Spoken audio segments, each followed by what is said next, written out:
Hey guys, in this video I will show you how to create glow effect for thumbnails in Canva. Alright, let's begin. First, open Canva and create a new project. Go to Uploads and upload your images. Click on the first image and use it as the background. Increase its size to fill the canvas. Go to Edit, adjust the image, lower the brightness, and increase the vignette to make the background darker. Next, select the second image and remove the background. Increase its size, then duplicate it. Keep one copy in place and move the other slightly. Select the duplicated image, go to Edit, open Duotone, and apply a bluish style. Adjust the color if needed.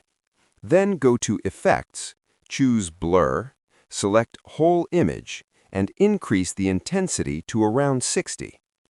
Place the original cutout image on top to keep it sharp. Now go to Elements and search for Light Graphics.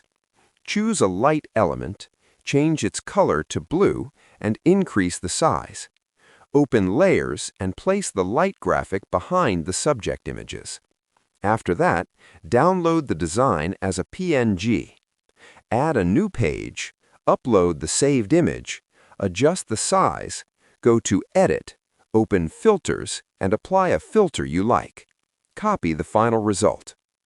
So that's basically how you can create glow effect for thumbnails in Canva. That's it for this video. Thanks.